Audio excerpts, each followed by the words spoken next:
La energía más económica de la historia hoy es la energía solar. La tecnología ya ha evolucionado muchísimo y en nuestro contexto los colombianos somos muy así, ¿no? Y es incrédulos. Creo que hoy la ingeniería y la ciencia lo tienen resuelto.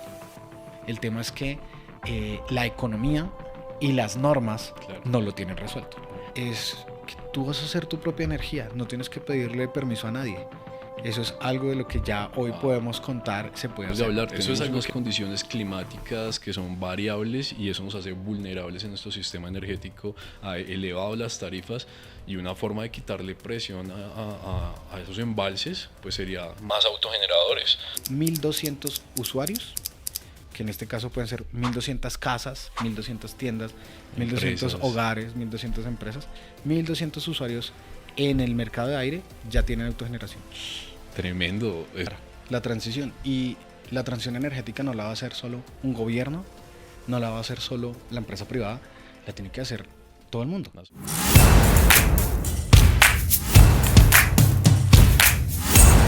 Bien, Andrés Camacho, energizante día, qué gusto tenerte acá en Embajadores 2050 Podcast.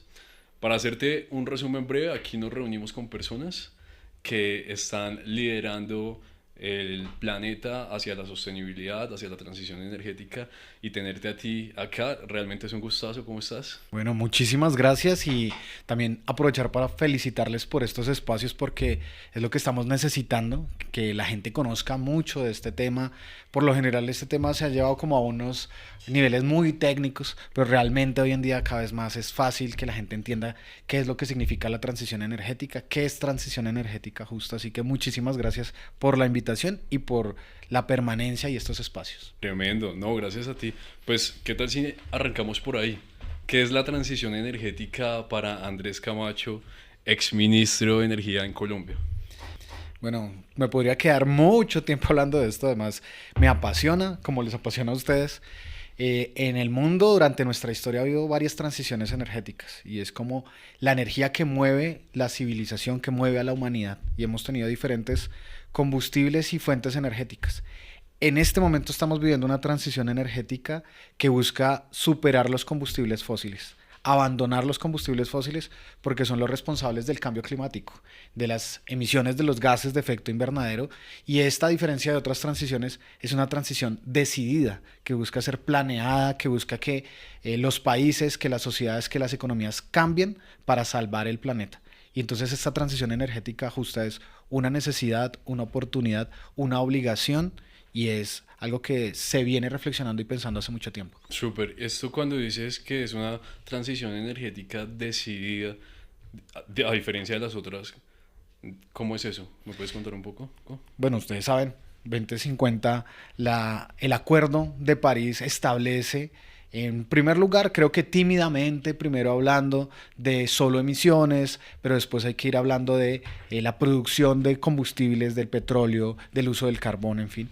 Y el Acuerdo de París y después las COP han venido evaluando esos compromisos. Sí. Es una decisión de los países firmantes en el Acuerdo de París ir abandonando los combustibles fósiles. Y por eso es una decisión. Claro. En el marco de esa discusión han ocurrido muchas cosas, compromisos que no se cumplen, países que no avanzan, especialmente los que son más responsables de emisiones de gases de efecto invernadero. Claro, o sea, sí, claro, no entiendo. Es una decisión proactiva de dirigirnos hacia esa transición energética, porque pues según he visto, tenemos dos principales variables que nos hacen ir a esa transición energética, y una es que pues son combustibles fósiles que tienen una fecha de vencimiento, se están agotando, ¿cierto?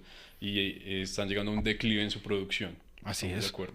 Por el otro lado, tenemos un aumento y un exceso de gases de efecto invernadero que está causando unas problemáticas ambientales que conocemos y vivimos todo el tiempo, inundaciones, sequías como nos ha pasado en Colombia, que ha tocado, me imagino que tú has estado ahí al frente luchando un poco con eso, ¿no? Sí, sí, algún día escribiré un libro de El último fenómeno del niño. ¿Sí? Sí. ¿Por qué? ¿Cómo fue eso? Muchas cosas que han ocurrido en nuestro país, porque justamente la transición energética, esos son unos elementos importantísimos de la lucha contra el cambio climático, pero también en un país como el nuestro, la transición energética es una decisión económica. Claro. Nuestro país depende del petróleo y el carbón en sus exportaciones. Entonces, y eso es una discusión pública que se ha dado muchas veces en el Congreso, siempre que tenía que ir hablábamos de eso. Colombia no tiene una responsabilidad ni del 1% en las emisiones de gases de efecto invernadero, y quienes más emiten son los países más industrializados. Pero nosotros tenemos una necesidad adicional, y es que nuestra economía depende del petróleo y del carbón. Estamos llegando al pico de producción en donde va a iniciar una declinación. Y si nosotros no buscamos de qué otras cosas va a vivir este país, depender económicamente de otras cosas, entonces vamos a tener una dificultad también económica, porque la economía global se ha fundamentado en esto, en los combustibles fósiles. Por eso también es tan difícil abandonarlos, y por eso países se oponen a medidas, a decisiones.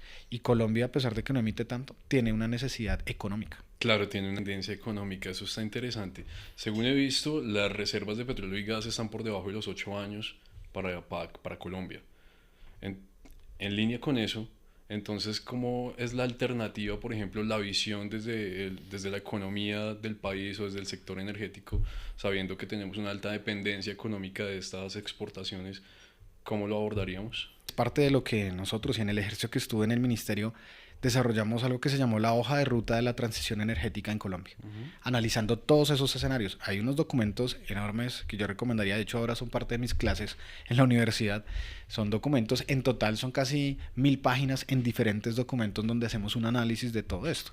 Entonces, en términos económicos, tenemos que desarrollar otros segmentos de la economía, y es lo que está ocurriendo en el país. Hoy el crecimiento del país, de la economía del país, está en cabeza de agricultura. Y eso es una muy buena noticia, porque estamos volviendo al campo, a hacer el campo productivo y garantizar que campesinos, que la tierra sea productiva y que podamos producir alimentos y exportar alimentos. Total. En vez de exportar petróleo, en vez de exportar carbón, exportar aguacates, exportar cebollas, arroz, volver a tener una canasta exportadora de alimentos para que el país viva otras cosas. Pero también hemos tenido buenas noticias como el turismo.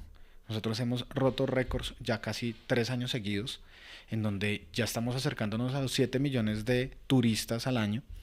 Y es una noticia muy importante porque el turismo que se está produciendo en Colombia es un turismo de ecología también, un turismo de belleza, de parques naturales que tenemos. Ustedes han conocido, todos vemos incluso en las películas los parques naturales en Estados Unidos, en Europa, donde la gente, incluso de otros lugares del mundo, va a visitarlos.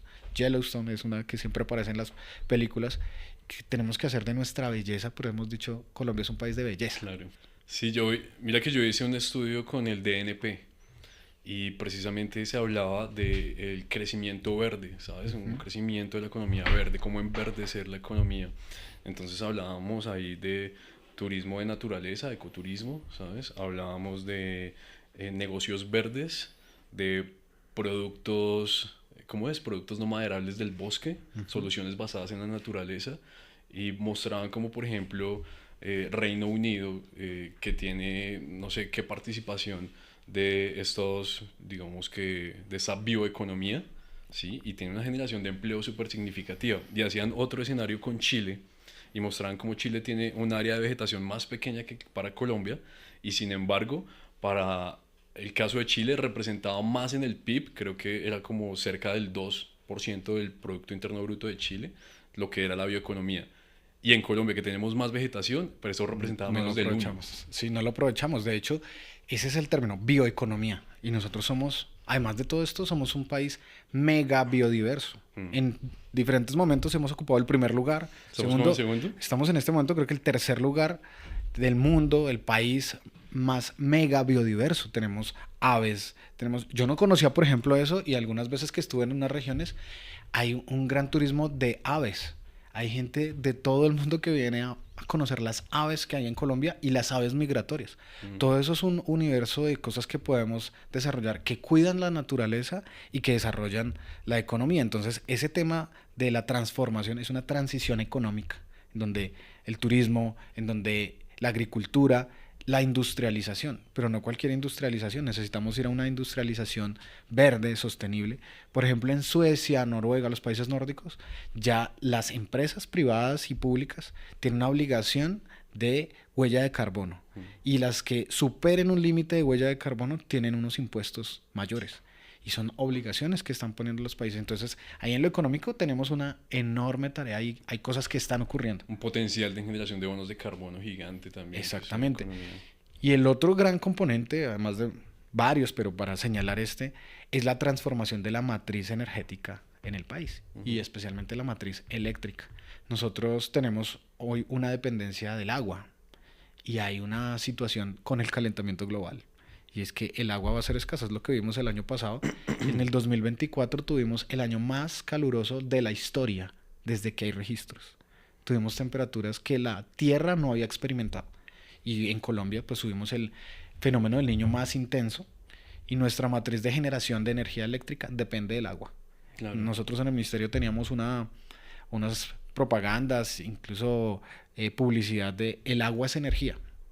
En nuestro país, el agua no solo es lo que está pasando en Bogotá, del agua potable, de lo que consumimos, sino que en nuestro país tiene una dependencia con el agua y el calentamiento global nos va a poner en unas condiciones vulnerables porque el agua está escaseando al aumentar la temperatura. Nuestros ríos en diferentes momentos, yo creo que la gente viajando ha visto muchos ríos secos en nuestro país. Ahora ya estamos este año en una temporada de lluvias y entonces viene lo contrario, inundaciones, en fin. Claro. Pero la transformación de la matriz es fundamental y nosotros tenemos una ubicación estratégica. Colombia está en la zona ecuatorial donde tenemos sol todo el año, en diferentes lugares del país, pero hay sol todo el año. Y la energía solar en este momento es la revolución de la energía. ¿Sí? Tremendo. Mira que eso me hace pensar porque te voy a confesar algo. Digamos que cuando yo decidí entrar a la industria de la energía renovable, yo decidí entrar por hacerme millonario, ¿sabes? Uh-huh. Y una vez en esa misma intención de hacerme muy bueno en esta industria, empecé a estudiar, empecé a informarme y empecé a encontrar todas lo que eran las problemáticas ambientales, ¿sí? Y entonces cuando veo estas problemáticas y yo veo esta realidad, pero veo que hay una solución y que lo expresan así los científicos, esto de repente pasa a ser un propósito de vida, ¿sabes? Ya es una misión con propósito. Desde tu perspectiva, ¿viviste algo así siendo ministro porque tienes acceso a una cantidad de información, a una cantidad de... O sea, conoces el estado del arte pues del país en temas del sector energético? ¿Para ti tuviste algo así? O sea...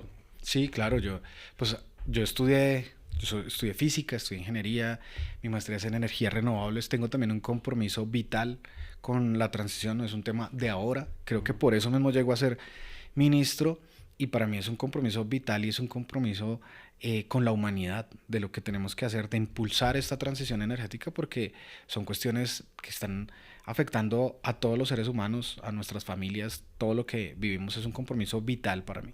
Pero cuando uno llega al Ministerio de Minas y Energía, cuando llegas a un gobierno claro. que tiene la posibilidad de tomar decisiones, te encuentras con diferentes problemáticas. Una de ellas es que la institucionalidad que está creada está pensada para proteger la dependencia con los combustibles fósiles. Okay. Hay una falta enorme de reglamentación, hay barreras legales, hay barreras regulatorias, hay que construir todo para que se puedan hacer las cosas. Qué interesante. Entonces ahí hablamos, seguramente conoces las 5D de la transición energética y es desregularización. Así ¿cierto? Tenemos que modificar ese marco regulatorio, eso está tremendo. Sí, porque lo que tenemos es una sociedad que se ha acostumbrado a vivir de un tipo de energía. Todas las leyes, las normas, las resoluciones, regulación, todo está construido para eso. Claro. Y transformarlas es una enorme tarea. Cuando uno está en gobierno, pues es parte de esa responsabilidad, es lo que se llama política pública. Y con intereses económicos gigantes también. Claro, detrás, entonces, ¿quiénes protegen que tú no puedas cambiar una coma? Que tú no puedas cambiar un parágrafo de una ley que dice no se haga tal cosa o hágase de tal manera. Entonces, tú empiezas a ver cómo los poderes que están detrás de que continuemos consumiendo este tipo de energía por mucho más tiempo, pues protegen esos intereses. Así que la transición energética tiene esas barreras. De lo que más me preocupó a mí estando en el ministerio, pues bueno, yo vengo de la ingeniería, he hecho instalaciones, he puesto paneles solares, diferentes soluciones, he estudiado diferentes tipos de energías, en fin, y creo que hoy la ingeniería y la ciencia lo tienen resuelto.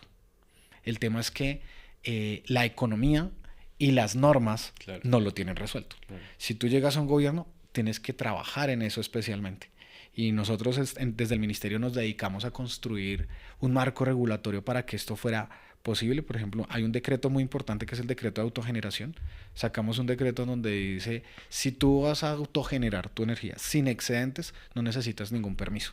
¿Eso ya es o sea, ya lo puedo hacer? Ya lo puedes hacer. Hay un decreto de la República de Colombia, firmado por el presidente y por mí, que es una buena noticia, una medallita que me llevaré toda la vida.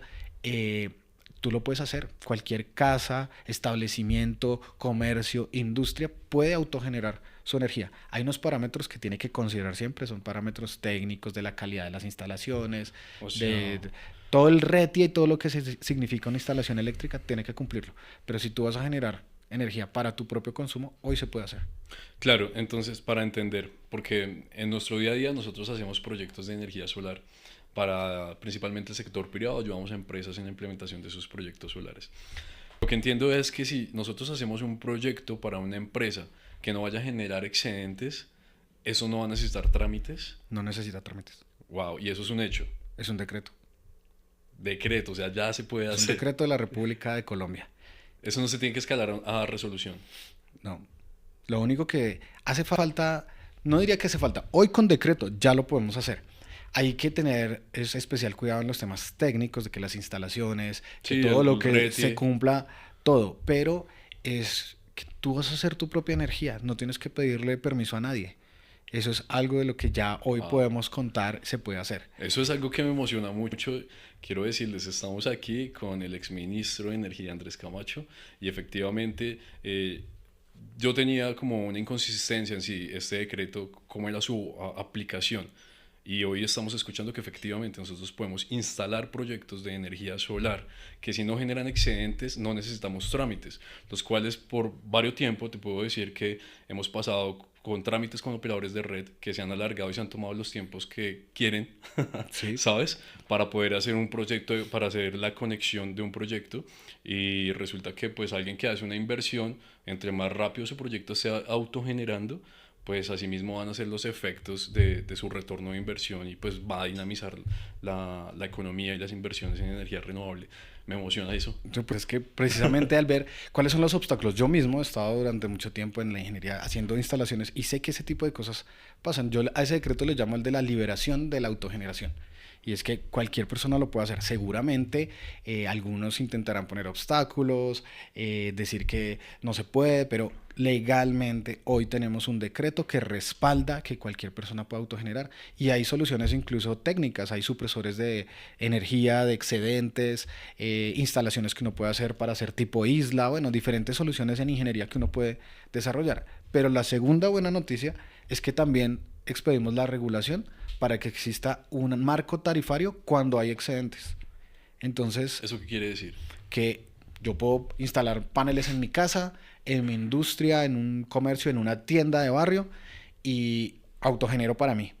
Pero ya tenemos una regulación para que en el caso que yo pueda entregar energía adicional, entregársela a la red, exista una tarifa a la cual pueda negociar con la empresa de energía a cómo me la pagan. La resolución 174 creo que decía algo así, ¿no? La 174 tenía todavía algunos vacíos, pero nosotros ampliamos para todo lo que llamamos comunidades energéticas. Ujú. Y es que exista no solo un autogenerador, sino que ahora existe autogenerador colectivo, para que eso no estaba establecido. Y el marco tarifario, entonces no estaba establecido, eso era un acuerdo, una negociación casi con el operador de red. Y bueno, si yo te entrego, entonces las empresas, muchas operadoras de red, no te recibían la energía, pero no te la pagaban. O incluso hace un momento en bambalinas hablábamos, algunos usuarios los sancionaban por excedentes. Hoy existe un marco regulatorio para decir, si yo te entrego excedentes, me lo pagas a este valor. ¿Y ese valor cómo se define? Pues nosotros hemos establecido, hay diferentes parámetros, pero uno de ellos es que sea que no le cobren distribución, que no le cobren transmisión porque está generado en el sitio, eso ya genera una reducción, y que sea intercambiable al valor bolsa o a un valor de la bolsa de ese día. Porque entonces, si yo estoy generando energía y el país está necesitando energía y una ciudad está necesitando energía, el valor de ese kilovatio que está generado tiene que ser competitivo y le da entonces la posibilidad a quien instala una solución de estas vendiendo energía a hacer recuperable su inversión. Ya, o sea, que si un proyecto genera excedentes, podemos decir que eso nos pagarían a precio de generación. Ok. de generación.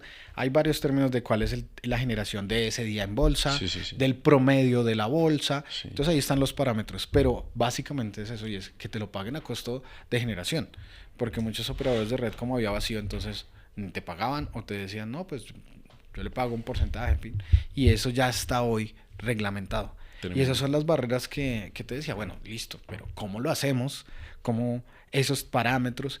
Y estamos avanzando también en los tiempos, porque hay un tema ahí muy importante y es que la gente quería hacer un proyecto y muchos operadores de red no le respondían y la gente se cansa.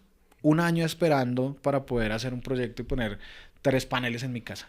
No, tiene que haber un seguimiento para que esos tiempos de respuesta sean Total, de rápidos. acuerdo. Fíjate que, mira que me invitaron curiosamente del ministerio Así en nuestras agenditas.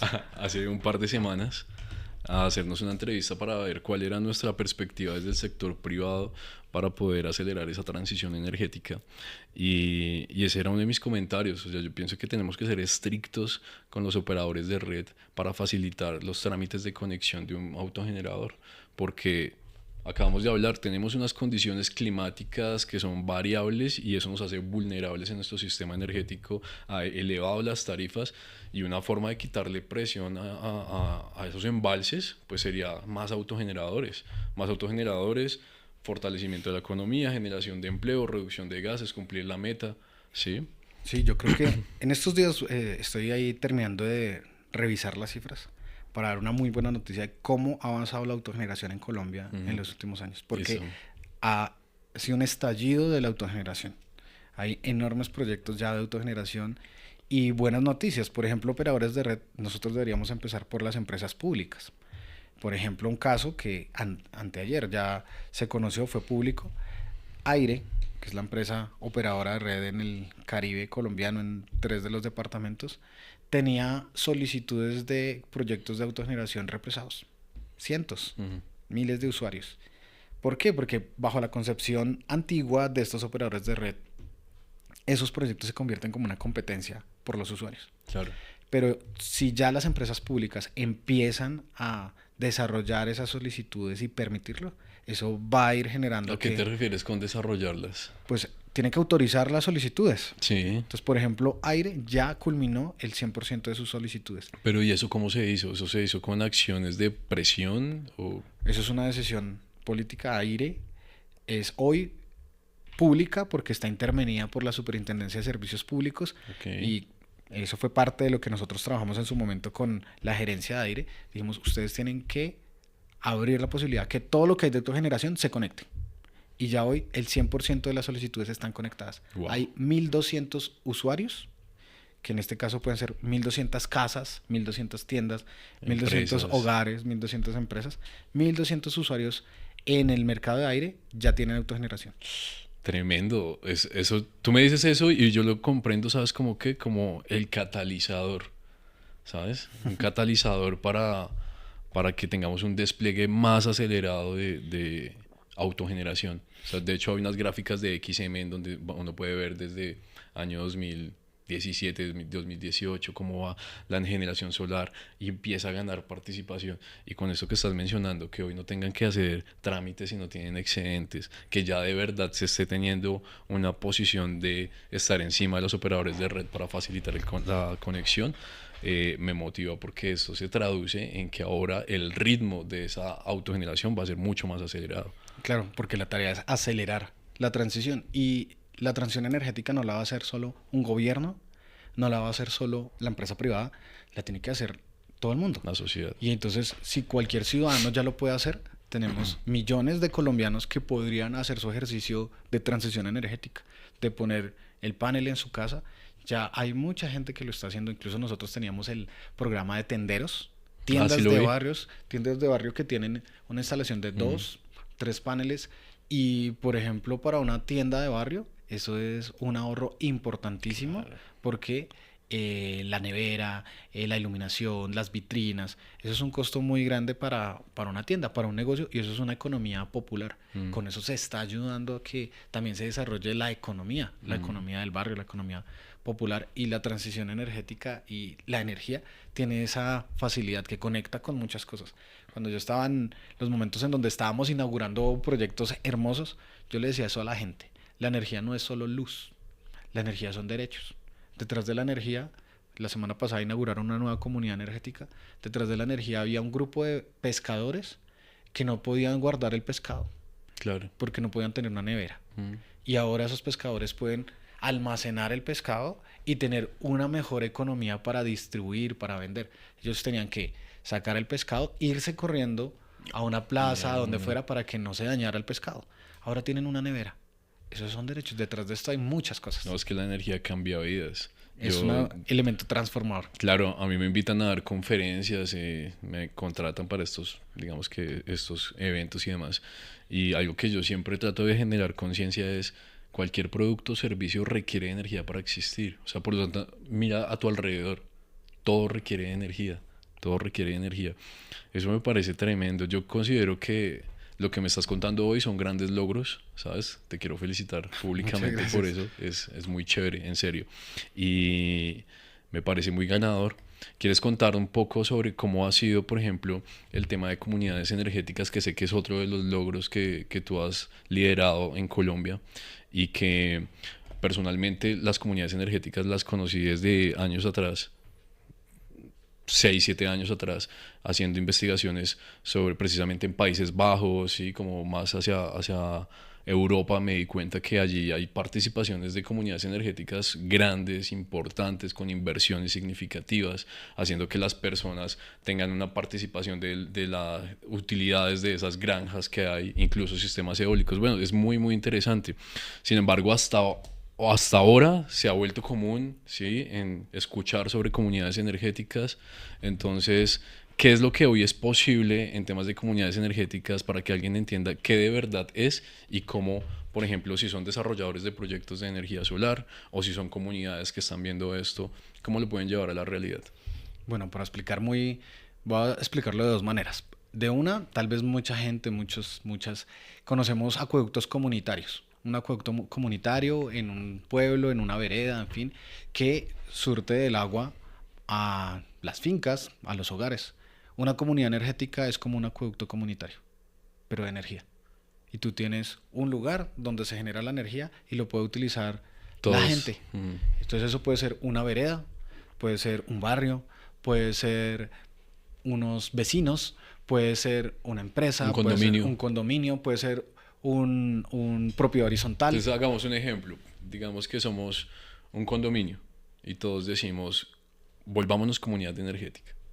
Lo pueden hacer. ¿Y ahí cómo sería? Hoy ya entonces habían varias barreras. Una barrera regulatoria, legal, que ya con lo que te contaba que hemos expedido de comunidades energéticas, resoluciones de la Comisión de Regulación, decretos, entonces ya cualquier persona lo puede hacer y hacer. Si es un condominio, palabra condominio, entenderé que es gente que tiene algunos medios, unas casas, digamos, bien en un conjunto cerrado, y podrían hacer una inversión a través de la administración del condominio, ponerse de acuerdo en una cuota extraordinaria, por ejemplo, como se hace en muchos lugares, hacer la inversión y poner una mini granja. Sí. Y con esa mini granja alimentar tanto áreas comunes como Su propio consumo. su propio consumo. Ok. Y eso lo pueden hacer centralizado para que no tenga que ser cada casa. Ok. Eso se puede hacer. Eso minimizaría costos. Claro, hay unos ahorros en servicios públicos, especialmente de energía, pero es un aporte incluso a la transición energética, a descargar la red de un consumo de ese condominio.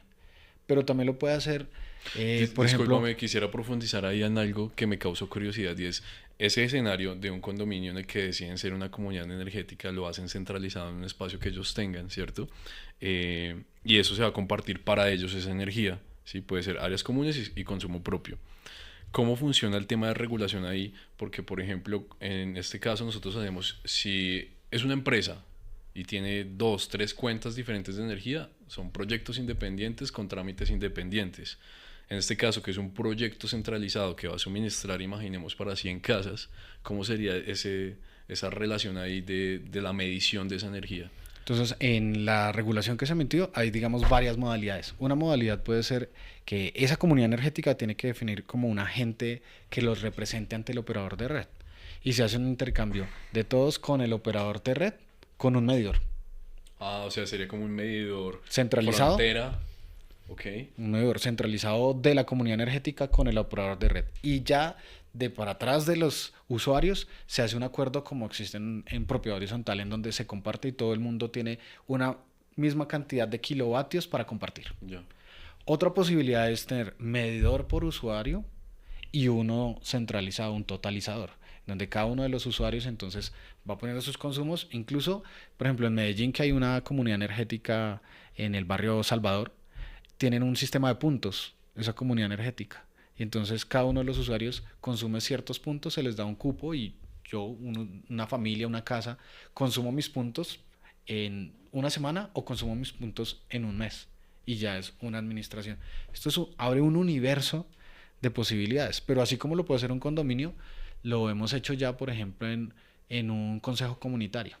Un consejo comunitario, la semana pasada se entregó una comunidad energética en Bahía Málaga, eso es cerca a A Buenaventura. Buenaventura, y es un asentamiento, hagan de cuenta una vereda, es un consejo comunitario afro con un grupo de familias y tenían una planta diésel que solo les daba energía 4 horas Eran una comunidad energética basada en diésel. en diésel, pero ellos no sabían que era comunidad energética basada en diésel y se hizo el proyecto y ahora tienen 24 horas de energía con energía solar, con acumulador, Con litio. con el diésel como respaldo y ya tiene energía toda la población 24 horas. Mm, ¿Y eso lo administra quién? El Consejo Comunitario. ya, súper bien. Y entonces, hoy con esas herramientas al alcance que considero que no muchos conocen de cómo es la práctica y seguramente todavía no sabemos ni siquiera qué es todo lo que se puede desarrollar a partir de ahí, qué es lo que vamos a ver próximamente. ¿Cómo ves tú hacia adelante el futuro de Colombia, tal vez al año 2030? Entonces, esto era para explicarle a la gente, a los desarrolladores les podemos decir que existen hoy las herramientas, existen la regulación, existen, seguramente tendremos que seguir, digamos, construyendo cosas para que superemos obstáculos que seguramente irán apareciendo, pero hoy las empresas dedicadas a este campo tienen todas las posibilidades de ayudarle a estas comunidades y hacer proyectos que les permitan acompañar a comunidades que se quieran convertir. Si yo fuera en este sector, si me estuviera dedicando exclusivamente a eso, me iría condominio por condominio con mi portafolio a ofrecerles ser una comunidad energética. Y eso ya hoy lo pueden hacer. Incluso otros podrían invertir en comunidades energéticas. Empresas, creo que grandes operadoras de red como Enel, como Aire, como EPM, tienen que empezar a transformar el chip y hacer comunidades energéticas desde los operadores de red. Muy seguramente. Y yo creo que ya están recorriendo. Por ejemplo, en Aire, en el Caribe, se constituyó una oficina de transición energética y generación distribuida para pensar en todo esto. Y seguramente, ¿para dónde vamos? ¿Qué va a ocurrir hacia adelante en nuestro país? Que ese va a ser un tema cada vez más importante, que vamos a tener más desarrollo, que tendremos cada vez más comunidades energéticas. Y en el marco continental, recientemente salió un informe de la Agencia Internacional de Energía donde resalta el papel de Colombia. Porque nosotros, si culminamos durante este año muchos de los proyectos que dejamos, que yo mismo dejé contratados y en desarrollo, vamos a tener más de 1000 comunidades energéticas financiadas públicamente con recursos públicos y podemos ser el país de Latinoamérica con más comunidades energéticas ¿Esas 1000 son para cuánto? este año. Este año. Tienen que estar. Ya tenemos 300 funcionando Wow. y faltan las que se tienen ¿Y que cómo, construir. cómo se hace? ¿Cómo una comunidad puede decir, oiga, yo quiero? O cómo un desarrollador puede decir, mira, hay una comunidad, ¿cómo se acceden a ese financiamiento? Entonces, para decirlo, cualquier persona lo puede hacer. Quienes sean un grupo de personas, un condominio puede reunirse, hacer su propia inversión. Ujú. Hay otras que lo pueden hacer, por ejemplo, pidiendo un crédito, buscando financiación, en fin. Hay organizaciones, por ejemplo, campesinas que podrían trabajarlo a través de las agencias, por ejemplo, incluso el Banco Agrario, para que en sus fincas puedan tener respaldo. El Banco Agrario puede respaldar. Ya existen líneas de crédito para esto, para hacer inversión en energía limpia. Y existe una inversión pública, que fue el programa de comunidades energéticas que desarrollamos desde el gobierno nacional, que está orientado a las comunidades más vulnerables. Entonces, no es para hacer la comunidad energética del condominio, Ya. sino es para hacer la comunidad energética de un pueblo que nunca haya tenido Que tiene energía, las que dificultades, tenga las claro. dificultades. Nosotros tenemos todavía problemas de pobreza energética. Muchos lugares del país, como este consejo comunitario que tenía 4 horas de energía, que era diésel y que pues no tenían acceso, no había calidad. Y otros lugares, por ejemplo, en este momento el lugar donde más comunidades energéticas existen es La Guajira. En La Guajira entregamos 150 comunidades energéticas y son rancherías. Las rancherías es ubicado, son 20 familias, Wow, 15 familias y tienen ahí un punto de generación centralizado para todas las familias. Es tremendo. gente que nunca había tenido energía. O sea que aproximadamente con energía solar y comunidades energéticas, desde tu participación en el ministerio, aproximadamente a cuántas personas se les cambió la vida. Yo creo que ya terminando todos estos proyectos, a hoy creo que hay más de 50.000 usuarios con comunidades energéticas.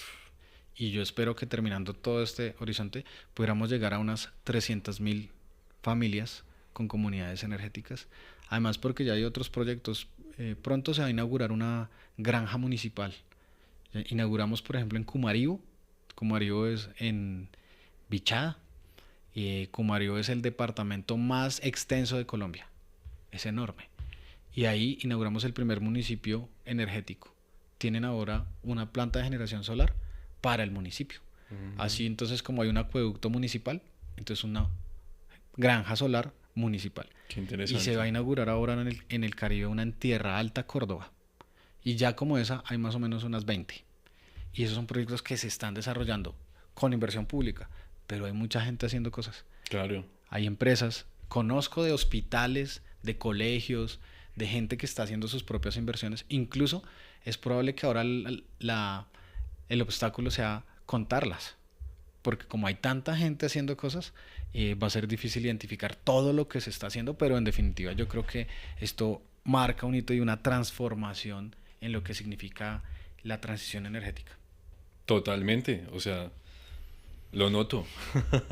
Lo Sí, noto porque he vivido, te estaba mencionando ahorita antes de que iniciáramos a grabar este podcast, y es que viví lo que era antes de que la regulación estuviese lista, cuando las personas no creían en esto, que las personas decían, no, con energía solar eso alcanza para encender un bombillo nada más. Hoy estamos energizando comunidades enteras, ¿sí? Esto está marcando sin duda. Yo pienso que es un catalizador para alcanzar esto. Entonces, Camilo, te voy a dime, hacer una invitación. dime, Vámonos a una comunidad energética y, interesante. y entrevistamos a la gente y hablamos con ellos de lo que ha sido. Hay varias que ya están funcionando y yo voy a ir a visitar algunas de ellas. Cuenta conmigo, Y por vamos, supuesto. visitamos una comunidad energética y le contamos a la gente que vean cómo está funcionando. Súper bien. La verdad sí, me emociona eso. Y de hecho nosotros, también te mencionaba, yo considero que si aquí hay alguien que no está usando energía renovable, nosotros por ejemplo en nuestro edificio tenemos nuestro proyecto de autogeneración, ¿sabes? Porque es una decisión inteligente. Es una decisión inteligente. Si no lo estás haciendo es porque todavía no tienes la comprensión de qué es lo mejor que puedes hacer. Entonces, sin duda necesitamos contarle a más personas sobre esto para que estemos alineados con muchas cosas. Sí, hay beneficios personales y directos como reducción en gastos, sí, bueno, la generación de empleo, pero literalmente aquí vamos es por el Acuerdo de París y por poder tener unas mejores condiciones para la naturaleza. Se trata realmente de la defensa de la vida Ujú. y es la posibilidad de que todos aportemos hoy la energía más económica de la historia. Hoy es la energía solar. La tecnología ya ha evolucionado muchísimo y en nuestro contexto los colombianos somos muy así, ¿no? Y es incrédulos muchas veces y bueno, eso sí funciona, sirve. Y hoy mostrarle a la gente que eso ya está operando, que el vecino tiene, que en la tienda de la esquina Total. ya hay generación solar, yo creo que va a ir convenciendo cada vez a más personas. El otro día estaba viendo el video de unos amigos que tienen un negocio, tienen un bar acá en Bogotá y estaban comprando sus paneles y ya están haciendo su propia comunidad energética en su bar. Así que eso va a ir animando a mucha gente. Claro, sin duda, qué bacano. Fíjate que hay algo que se llama la maduración de mercado. Entonces, hay una tecnología, en este caso solar, ¿sí? Y los que primero incursionan en esto se consideran innovadores, ¿sí? Son esos primeros que dan los pasos, ¿sabes? En nuestro edificio, por ejemplo, tenemos energía solar como desde el año 2017, ¿sí? Esos primeros que se integran ver un proyecto de energía solar en ese tiempo era muy raro, ¿sabes? Sí. Luego vienen los primeros adoptantes y son esos que se informan, entonces estudian, ven que en el país se desarrolló el proyecto de energía solar del aeropuerto, ¿sí? Entonces como pues si lo hicieron en el aeropuerto, hicieron una inversión significativa, nosotros también lo vamos a hacer. Entonces tenemos los primeros adoptantes que hay una, ¿sí? Pero los segundos adoptantes es como la cresta de esa implementación de tecnología, que en este caso solar, y es cuando se empieza a ver que dice, pues, si ya lo hizo el de allá, o sea, yo iba y vi cómo estaban montando energía solar en X empresa, yo vi cómo el vecino también lo hizo, vi las noticias, sale el ministro contando todas esas experiencias, o sea, ¿qué más me falta para yo instalar mi proyecto? Entonces, esos son los segundos adoptantes y es cuando se vive la cresta de adopción. Y por último están los rezagados, ¿sí? Que son aquellos que efectivamente, aún dándose cuenta que lo están haciendo, que referentes como por ejemplo nosotros ayudamos a la Superintendencia Financiera de Colombia en la implementación de su proyecto solar, referentes por ejemplo en las finanzas los están haciendo y ellos prefieren quedarse en la creencia de que eso no sirve, de que eso es caro, porque hay unos mitos gigantescos, ¿sabes? De que eso no sirve en el frío y cantidad de cosas. Sí, sí, o mucha gente dice, pero en Bogotá no hace sol. ¿Y cómo lo va a utilizar en Bogotá? Entonces, bueno, hay que decirle a la gente, no necesariamente se necesita una radiación, una cantidad de sol enorme, sino que es radiación, que son los rayos y lo que traen las ondas, la radiación solar es lo que genera. Y eso es muy importante. Yo creo que, por ejemplo, en ciudades como Bogotá, donde ya hay mucha gente, en varios lugares donde yo he estado, tienen en sus conjuntos, en sus casas, cada vez más familias se van animando y esto sin duda va a generar que, espero, tengamos cada vez menos rezagados. Sí, sí, sí, seguro, seguro. Yo me pregunto si tú veías esto que hoy estás contando. ¿Lo veías en el pasado? Por ahí me enteré que estudiaste en México sobre energías renovables. ¿Eso cuándo fue? ¿Hace cuánto? Pues bueno, yo estudié física, estudié ingeniería y mi maestría, Física aparte, ingeniería aparte. sí, yo soy licenciado en física, Ok, soy ingeniero eléctrico, ok. mi maestría la hice en administración de la energía y energías renovables. Ujú. Y pues desde siempre he estado comprometido con este tema, con la energía, ¿En con qué la... año hiciste lo de renovables? Yo terminé mi maestría en el 2015, No, ok, ok. ya O sea, casi 10 años. ¿y esa maestría fue cuánto tiempo? Son 2 años Dos de años. maestría, 2 años de Entonces, maestría. Pero o yo sea, tú tenía lo que... viste venir incluso antes de la 1715. Sí, de hecho en el marco de la discusión de la 1715 yo estuve muy pendiente cuando se estaba expidiendo, implica ya en el marco de mi proyecto de grado de maestría, pues cuando ya se tiene la ley 1715, el tema de comunidades energéticas siempre lo había tenido dentro de mis objetivos y pues he sido un convencido de este tema, tanto desde lo práctico, haciendo instalaciones, trabajando en estos temas, enseñando, también siempre he estado vinculado a la academia. Y creo que esto le hace falta un componente político muy importante, por lo que te decía al comienzo, y es que la ingeniería y la ciencia lo tiene resuelto, Claro, pero hay decisiones políticas que se tienen que tomar, total. como hacer este tipo de regulación, liberar de trámites, todas esas son decisiones políticas. Y pues cuando uno ya está en un gobierno que quiere impulsar esto, pues la responsabilidad ahí es enorme, Y es el parte, poder. claro, de ejercer el poder. Bueno, el poder, ¿para qué? ¿En qué sentido? ¿Para qué dirección? Usar esa responsabilidad, ese poder para impulsar la transición energética. Así que yo he tenido este tema siempre, el tema de comunidades energéticas lo he estudiado, lo he analizado, sobre ¿Hubo todo. alguna utopía para ti de las renovables? Para mí Una- la un- mayor utopía, realmente de lo que es que, más me sentiría orgulloso fue haberle dado inicio, origen, nacimiento a las comunidades energéticas en claro, Colombia. tremendo. Para mí eso es lo más importante, si lo pudiera poner, lo pongo en la hoja de vida. No, Pero- sin duda, sí, eso ya está marcado. Eso ya está marcado. Mira que tenemos una comunidad importante, significativa, tenemos unas miles de personas que al igual que yo y que tú, son apasionados por las energías renovables y muy probablemente para muchos de ellos, tal vez alcanzar un logro como el tuyo de ser el ministro de energía de un país puede ser uno de sus grandes objetivos. ¿Qué recomendación le harías a estas personas, nuevos profesionales que están allá afuera construyendo su carrera? Bueno, yo creo que hay diferentes caminos, todo el mundo puede recorrer diferentes caminos, pero yo creo que lo fundamental es hay que capacitarse, hay que estudiar, hay que formarse, Si les apasionan estos temas hay que estudiar muchísimo, estudiar este tema de la transición energética, de la energía en sus múltiples manifestaciones, va a ser una agenda de los próximos 20 años, 2050. Esta es nuestra meta y vamos a necesitar muchos profesionales, mucha gente, mucha capacitación, mucha discusión. A veces en esto las discusiones no son suficientemente argumentadas, la gente se queda con cosas muy superficiales y yo creo que lo fundamental y la recomendación que haría es hay que estudiar, hay que enterarse, hay que estar pendiente de lo que está ocurriendo y creo que ese es el camino para que con el conocimiento se pueda llegar a cualquier lugar a tomar ese tipo de decisiones en una empresa, en cualquier entidad y por supuesto en un gobierno, que pues ese ha sido especialmente mi camino. Por supuesto. Y además que esas decisiones que se tomen desde todos los aspectos, incluso desde uno como consumidor a la hora de comprar algo, estamos dirigiendo la sociedad hacia algún punto. ¿Sí? Entonces eso me parece muy valioso. Educación es lo que podría transformar una nación. ¿Sí? De hecho, tenemos un déficit de ingenieros, ingenieras en este país para hacer todo lo que se requiere hacer, de técnicos, técnicas, de tecnólogos. Yo a todas partes donde iba, incluso les decía, estoy en una cruzada de estudien ingeniería. Le digo a la Tenemos, gente, ahí estudien tenemos una ingeniería. gran misión, ahí tenemos una gran misión, porque sí es para la construcción de, pues, de un futuro muy interesante, la verdad que sí. Me gustaría que aprovecháramos para irnos un poco hacia el futuro, ¿sabes?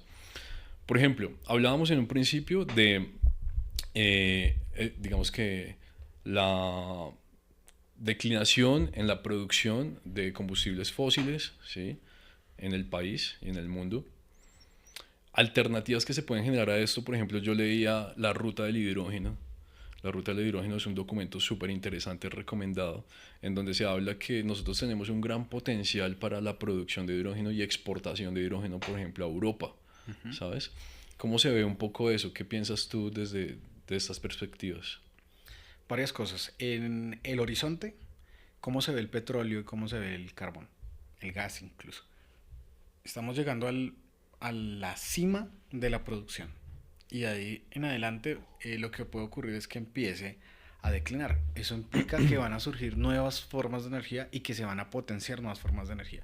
Las que ya conocemos, que ya llevan décadas desarrollándose, solar, eólica, la energía del viento, pero surgen nuevas formas de energía. De hecho, también dejamos las bases de varias de ellas en Colombia, cosas que no hemos tal vez explorado. Una muy importante, el hidrógeno. Mm, Tal vez la gente no esté muy familiarizada. El hidrógeno, tabla periódica, está en la primer columna de la tabla periódica, es el elemento más abundante que tenemos en la Tierra. Y hay un fenómeno químico y un proceso a través del cual se puede separar el H2O. Eso se hace a través de algo que se llama electrólisis y el hidrógeno es H2.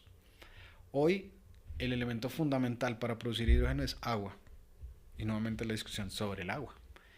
Y el H2 se ha estudiado, ya existen celdas de hidrógeno, aplicaciones de hidrógeno. El hidrógeno tiene un poder energético que puede llegar a ser incluso similar o mayor que el petróleo. Y por eso es que estamos en un boom del hidrógeno, porque mucha gente considera, hay estudios, análisis, en fin, que puede reemplazar más fácilmente al petróleo. Entonces, por ejemplo, nosotros tenemos nuestros vehículos de combustión que utilizan combustibles. Ya hay posibilidades de ir incluyendo hidrógeno para mezclar la combustión con gas de hidrógeno. Y eso es parte de lo que se está haciendo. Entonces, el potencial que tiene el hidrógeno es enorme, pero todavía hay que resolver temas de tecnología.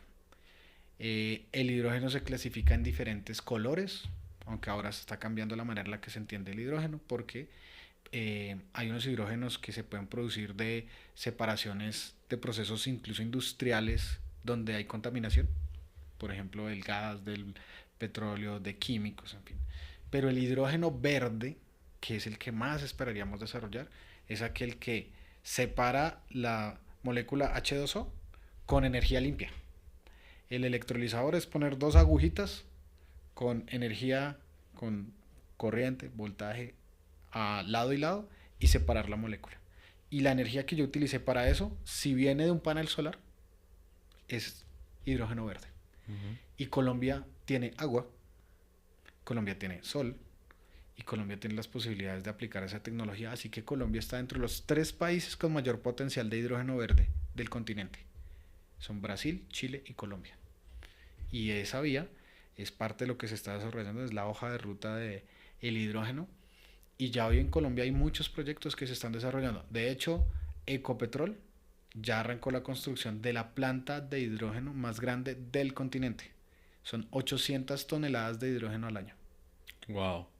Y eso Y ya está ocurriendo. eso ya está ocurriendo por Ecopetrol. Ecopetrol, la idea es que en esa transición y en la transformación, Ecopetrol es una gran industria. ¿Y quién puede construir una planta de esas magnitudes?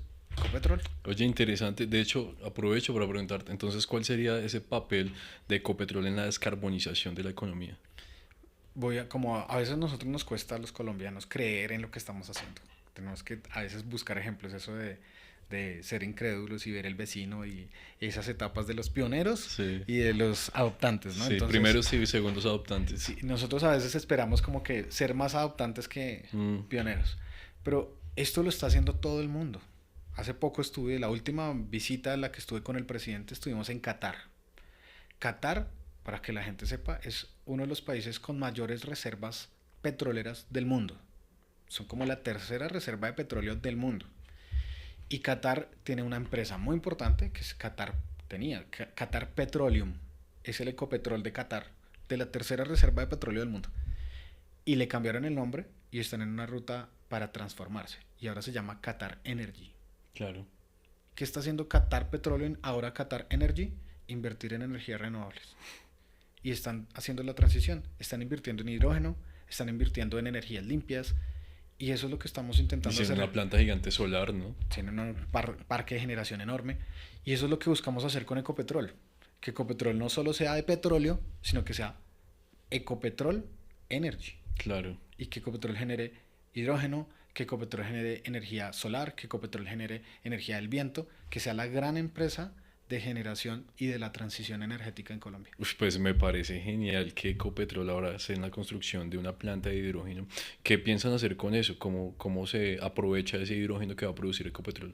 Pues precisamente lo hace Ecopetrol también, porque Ecopetrol es un gran consumidor de energía. Toda esa producción, en principio, va a ser para su autoconsumo, Mm, porque Ecopetrol necesita para muchos de sus equipos, motores, plantas, en la industria que desarrollan internamente, especialmente en las refinerías. Esta planta va a ser en la refinería de Cartagena, necesita mucha energía para operar. Esa cantidad de toneladas de hidrógeno es para su operación. ¿Ese hidrógeno que va a producir Ecopetrol es verde? Sí. Ah, claro, entonces es como una forma de almacenar para en otros Y es también la horarios. descarbonización de Ecopetrol. Claro. Para no estar usando, Ecopetrol podría usar gas para las plantas, para las máquinas, para la industria que necesita en su operación, y en vez de eso va a utilizar hidrógeno. El hidrógeno es un gas que puede reemplazar el gas.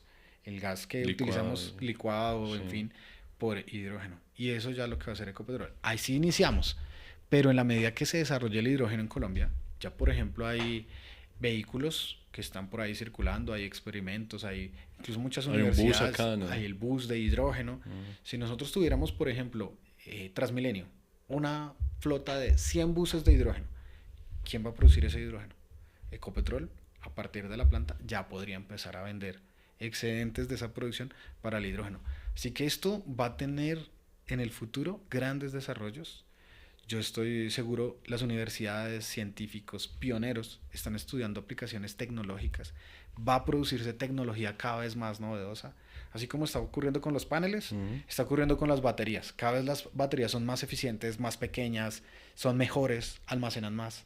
Va a ocurrir con el hidrógeno. Vamos a tener cada vez más aplicaciones más económicas, más eficientes, eh, mejores. Y todo lo que vamos a ver de aquí en adelante es un gran desarrollo tecnológico. Qué bien, súper interesante. ¿Cómo ves el tema del almacenamiento en Colombia? Ahora que hablamos de tecnología BESS y demás. Pues ya arrancó el primer proceso para Colombia. La unidad de planeación energética de Colombia sacó el primer proceso para explicarle a la gente, pues la energía solar se aprovecha de acuerdo al clima, ¿no? Si hace sol, yo puedo producir la energía y no tenemos la dificultad que tiene en comparación con otras es que se necesita almacenar y ese almacenamiento es con baterías. Pero para llevarlo a una escala nacional, a un país, pues necesitamos grandes centros de almacenamiento. Es como tener una gran bodega que guarde la energía. Y esa gran bodega de almacenamiento de energía ya se está empezando a producir, a desarrollar, a trabajar en el Caribe colombiano a través de un proceso, una licitación que lanzó la Unidad de Planeación Energética para que Colombia, nuevamente, tres países, entramos en el top 3, Brasil, creo que Chile también y Colombia tendríamos esa tecnología de almacenamiento, así que estamos incursionando en todo eso. Creo que ahí vamos siendo pioneros. Genial eso, muy interesante, me gusta. Mm, tengo una pregunta, ¿qué sigue para Andrés Camacho ahora que saliste del ministerio? Es una pregunta muy, muy, muy importante en lo personal, pues después de estar al frente de una entidad, de estar en un gobierno. ¿Qué hace un exministro? Eso es una gran pregunta. Lo primero que tengo que responder es mi compromiso con este tema, con esta agenda, con esta causa, le llamaría yo, la causa de la transición energética en Colombia. Me voy a dedicar a eso, a esa causa de la transición energética justa en Colombia, de diferentes maneras, haciendo pedagogía, participando en este tipo de escenarios, enseñando, pero también haciendo política. Y voy a jugármela por llevar esta agenda de transición energética justa al Congreso, así que me voy a presentar al Congreso de la República en el 2026 para que allá en el Congreso se discutan estos temas. Oye, interesante, tremendo. Ahí, de hecho, yo quiero aprovechar. Entonces, nosotros tenemos un corte importante según Acuerdo de París y es año 2030 en Colombia reducir un 51% de las emisiones de gases de efecto invernadero. Prácticamente que esa ya es la responsabilidad de presentar esos resultados al próximo gobierno. Así es. ¿Qué ves ahí? ¿Qué le recomiendas tú al próximo gobierno para que podamos cumplir ese objetivo? Pues nosotros marcamos como una ruta de aceleración, Ujú. porque realmente si seguíamos como veníamos, no íbamos a cumplir. Hay que acelerar. Nosotros logramos acelerar un poco, pero hay que acelerar más. Al siguiente gobierno, espero que sea del mismo corte y desarrolle el mismo enfoque de lo que estamos pensando en estos temas. Acelere aún más ese camino, porque para llegar al 2030 y cumplir estos compromisos nos hace falta todavía muchísimo masificar todo esto, que la autogeneración, que la energía solar, necesitamos ahora tener más energía eólica, más energía del viento, así que de aquí en adelante hay que cada vez acelerar un poco más, es lo que necesitamos hacer y por supuesto también hay un reloj contra el tiempo porque cada vez el planeta se está calentando más y los periodos de límite se van acortando. Antes se hablaba, es como si el 2050 fuera muy lejos, ya no Mm, está tan lejos. total, tremendo. ¿Cuáles serían qué ideas tienes para proponer ahora en ese nuevo camino que decides emprender? Creo que lo más importante es hacer pedagogía, contarle a la gente de todo esto que se puede hacer. Eh, Voy a dedicarme a ayudar a comunidades, juntas de acción comunal, condominios, consejos comunitarios a desarrollar comunidades energéticas. Creo que de todos estos temas para mí lo más importante es hacer comunidades energéticas que permitan que la gente haga su propia transición energética. Porque eso es algo muy palpable. Cuando vayamos, Camilo, a Ujú. visitar una comunidad energética, te darás cuenta del enorme poder que tiene porque no solo es energía, sino que es todo lo que puede transformar en una comunidad y creo que la gente que todavía tiene mucho desconocimiento, incluso nosotros que nos hemos formado, que somos citadinos, incluso entre nosotros todavía hay mucha gente incrédula, pero tú ir a convencer a un resguardo indígena que en muchos lugares son apartados, muchos lugares no han tenido la posibilidad de acceder a conocimiento, a formación, a capacitación. Pues irles a hablar de esto, imagínate, mucho más. Creo que hay que trabajar mucho ahí en esos territorios, en muchos lugares de Colombia donde todavía la energía no ha llegado y podría llegar con energía limpia. Genial. Creo que compartimos esa misión, ¿sabes? De hacer que las personas o la sociedad sea consciente de esto, ¿sí? Porque, como te contaba, cuando yo me informé y empecé a encontrar esto que, Dios, hay una problemática, pero hay una solución, ¿sí? De repente eso se convierte en una responsabilidad. Así fue como yo lo tomé y hoy afortunadamente somos un equipo que nos hemos tomado esta misión en serio y es es la responsabilidad de que más personas se enteren de esto, es la responsabilidad de hacer que pase porque sabemos que hay una solución. Entonces creo que compartimos esa misión. ¿Qué recomendación quisieras o qué mensaje quisieras dejarle a las personas que vean este podcast? Lo primero es que la transición energética es con ustedes, que puede ocurrir en su casa, que hoy existe tecnología, que se atrevan, que sean pioneros o que adopten, pero que lo hagan. Hay muchas cosas que desde su hogar, desde su casa, se pueden hacer para no solo ayudar al planeta, ser responsables con el planeta, sino también para que en su propia economía cotidiana mejoren las condiciones. Y también a propósito de este compromiso que tú manifiestas, hay mucha gente, cada vez somos más. Yo estoy pensando que podamos hacer un encuentro de liderazgos, de vocerías, de gente que está comprometida con este propósito para juntarnos, para hacer equipo, para hacer fuerza, porque cada vez vamos a necesitar de gente que esté comprometida y que hagamos mucha vocería, mucho trabajo pedagógico. Entonces, a toda la gente que se quiera informar, por favor, ayúdenos a difundir la palabra de la transición energética. Totalmente, totalmente. No, cuentas con nosotros. De ahí tenemos, no sé, Tefi, más de 30.000 personas, yo creo, que están, les gusta esto, sí, o sea, que nos conocen es por esto. Entonces, ahí tenemos como, dado el caso de que queramos hacer esa reunión, ya podemos tener una buena audiencia. Me voy a dedicar a organizarla y ahí nos encontramos todos y seguramente hay mucha gente haciendo cosas y cada vez tenemos que Súper, juntar y que sean más personas que estén en la intención de ayudar en este súper. propósito. Bien, y a mí me da curiosidad ya por último, para cerrar, es ese, me imagino tú, una conversación con el nuevo ministro, ¿no? ¿Qué mensaje le das tú a este nuevo ministro para la misión que tiene, la que tú le heredas? Pues lo fundamental para mí en esa entrega del cargo y el empalme, pues fue recomendarle que le diera continuidad especialmente a las comunidades energéticas, la continuidad de los temas más estratégicos y sobre todo las alertas de algunos temas en este sector que son estratégicos. Creo que la gestión de los hidrocarburos en Colombia pues, es muy delicado por el tema de nuestra dependencia. Entonces, pues esas fueron mis conversaciones con él.